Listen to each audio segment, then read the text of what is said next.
Hi there.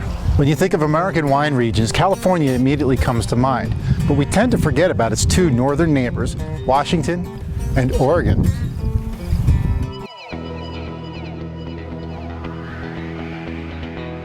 Just hours east of Seattle and over the beautiful Cascade Mountain Range is where most of Washington's wine is produced. The Columbia Valley viticultural region covers almost a third of the state and is home to 11 of 12 winemaking regions. Italian and German immigrants brought grapes to this area in the 1860s, but it wasn't until after Prohibition that Washington's wine industry got its start. In the 1950s, University of Washington professors started the first winery. Now, there are over 750. The Evergreen State is the second largest producer of wine in the U.S., right behind California. Chateau Ste. Michelle is considered by many to be the state's first winery. They put Washington on the map in 1966 with a rosé wine.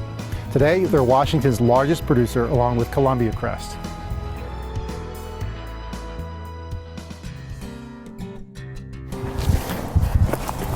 The Cascade Mountain Range blocks moisture from the ocean and makes the Columbia Valley an official desert.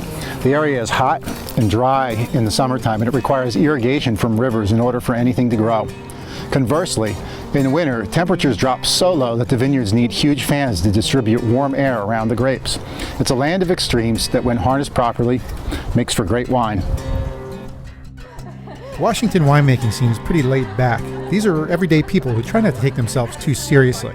When it comes to making wine, though, that's another story.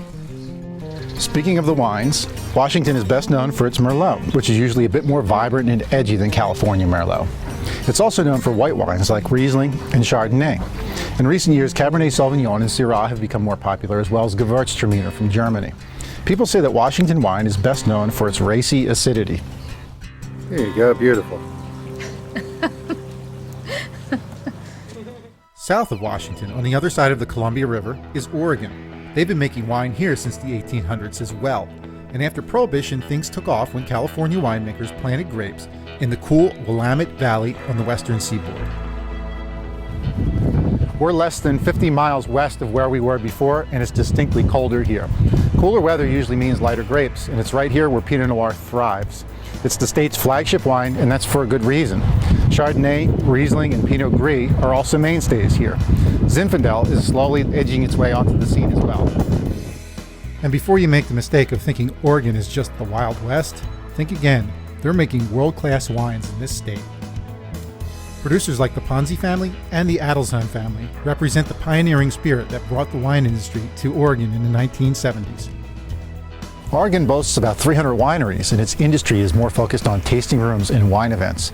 Areas like Dundee and Yamhill Valley attract over 1 million visitors every year, and they host events like the International Pinot Noir Celebration. Don't let the amber waves of grain fool you. The Pacific Northwest also has its share of green. So the next time you think about American wine, don't just stop at California. I urge you to think about going north, my young adventurers. Consider giving Washington Merlot, Chardonnay, or Riesling a try, or maybe Oregon Pinot Noir will tickle your fancy.